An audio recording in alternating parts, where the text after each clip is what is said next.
Been through nothing like this. That's the worst thing I've ever been through in my life. I mean, it took less than a minute to do this damage. And by the grace of God, everyone has lived through it all. Now at 4, lives turned upside down, communities shredded to pieces after tornadoes ripped through Indiana. We're live from the massive recovery effort as experts sift through the debris, figuring out the force of the system that caused so much damage. Live from Indy, you're watching 13 News.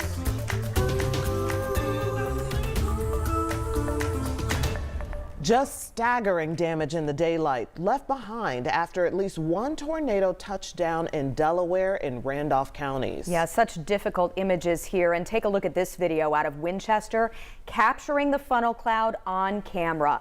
And breaking just in the last hour, the National Weather Service shared a preliminary report that this tornado reached EF3 strength.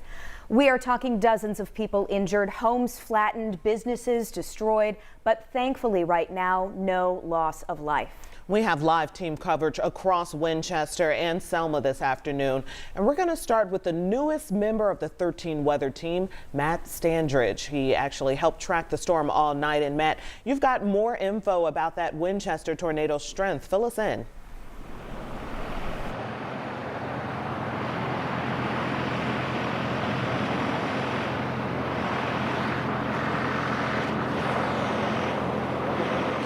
All right, we're live out here in Winchester. I tell you what, we've been having some cell service problems because some towers were knocked out and coverage is spotty here.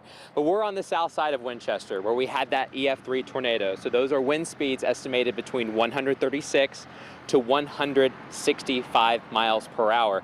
And as the National Weather Service has been making their way from west to east, this Winchester Church of Christ is one of the reasons that they were able to make that call on the EF3 status. If you notice, this is a brick building. So this is a very sturdy building. It's well built.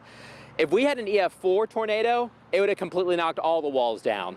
If it was an EF5, you wouldn't even see the building. It would just be leveled off its foundation. So this is what EF3 damage does here in Winchester. It's on the south side. Basically took a direct east and west path on the south side and then eventually crossed US 27 towards the Goodwill and towards the Taco Bell. But we actually have seen more damage once you get farther into some of these neighborhoods where it's not necessarily brick homes like this was. In fact, this is some of the debris that we were looking at in the radar beam. Angela and Sean were tracking it last night. We were seeing some of these bricks and other objects flying in that radar beam, and that's how we were able to confirm that there was something touching on the ground. But I do have one piece of good news. So earlier, we were talking with one of the churchgoers here at Winchester Church of Christ, and she was going through some of the damage. She actually found the sign and was able to put that sign back in front so we could tell where we were even looking. But she said she's been going here for years. Her parents have been going here for years, and her father, who has passed away now, had a memorial bench on the inside, and she was able to find that memorial bench. We're able to get it outside. It basically is untouched. So some piece of good news. And as you guys know, we don't have any fatalities here in Winchester, but here at the church, they've all called each other. Everyone's doing okay, but just astonished to see what that EF3 tornado did. Now, coming up, we're going to get away from here at the church building and take you into some of the residential neighborhoods to show you what EF3 damage did here on the south side of Winchester. We'll have that for you coming up. Live in Winchester, 13 News meteorologist Matt Standridge. Back to you. All right, that's Matt there again, the newest member of our 13 weather team. Matt, we will check back in. I know you're on the scene working it. We'll check back in with you. Emergency agencies are on the ground in full force right now. State Police, Homeland Security, Task Force One, Red Cross, all of these agencies working together to help any way they can. Yeah, so many people because there's so much damage to get through. So let's get out to our Rich Nye. And Rich, these communities actually asking people from other cities to stay away right now and let the pros do what they do best, right? And all those pros are here in Winchester. Right now, we're seeing power crews busy at work getting those utility poles put back up. And we're told that they hope to have everyone in Winchester back on with power by tonight. By 10 o'clock tonight. Behind me, you see this strip mall. This is part of a big retail area as you come into Winchester on US Highway 27 on the southeast side of Winchester. You come to this retail area where the Walmart and this strip mall, almost all the stores there are completely destroyed, the roof torn off that strip mall. But what you've probably heard the most about this Winchester storm is the Taco Bell. And that's right here. That used to be a Taco Bell. And there were people there last night working and eating and getting their food. They got into the freezer, the cooler, that is, for protection when that storm hit last night. Andrew Day was one of those people who was working at the Taco Bell, and he tells us his experience going through that storm. I went in to walk in and then turned around and grabbed the door like this, and then you could feel the building start shaking, and it just, that door right there, that walk-in door, blew me back about 15 feet into those racks. And you just had to hold on from there.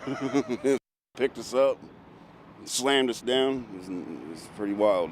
Looking at it now, I'm looking back, I keep replaying it in my mind. It's like, wow. Wow, for sure. You got the look from overhead from Drone Cam 13. You see the damage here. And Andrew Day, his car, his SUV was turned upside down. That's his car, the white one, upside down outside the Taco Bell.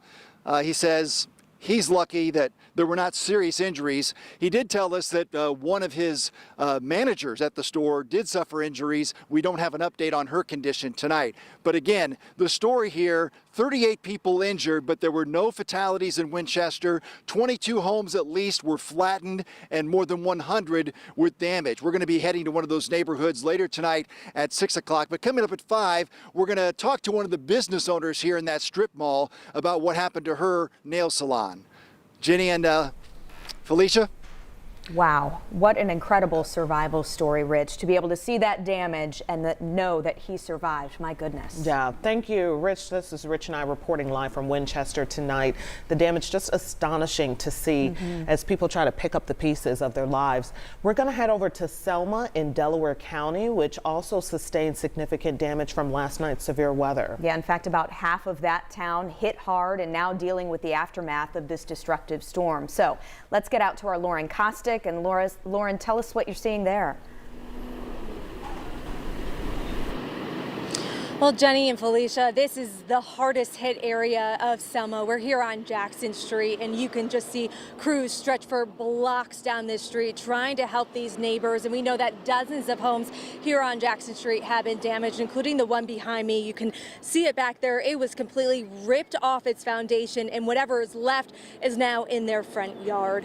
And we know that from officials, they estimate 50% of the buildings here in Selma were damaged last night. But the good news that we are learning this morning is that no one was severely hurt, which is just crazy when you look around at some of these homes, that no one was hurt in this storm.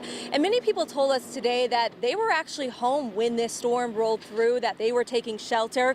We spoke with one homeowner. He was looking for his other cat and actually got stuck in the hallway, and it's a good thing he did because the walls and roof of his home were completely blown off, except for the area he was in.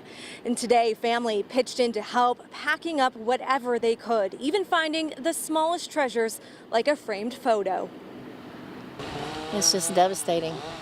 I just feel for everybody that's been in the path. And I thank all of these workers because we wouldn't have half of this done if it wasn't for them. I don't even know where it came from. Right. And that's also what the Delaware County Sheriff is saying tonight. We toured some of this damage with him earlier. He called the storm personal and one of the worst storms he can remember in his career. And what brings him hope, he said, are those first responders who are still here tonight helping since the storm hit last night.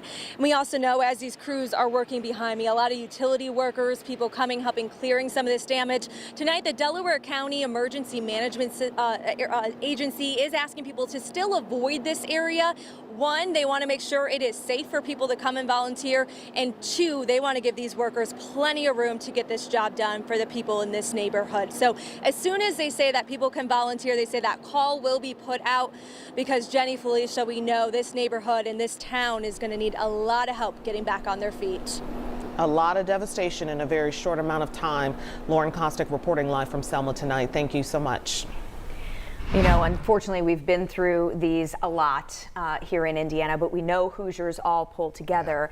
But it's going to take time to try and clean all of this up. They're going to need some good weather over the next few days. Yeah, and then, you know, it's very common. We'll go from, you know, pretty mild yesterday to cooler weather. That's one piece of the forecast puzzle here. So, yeah, it is going to be quiet.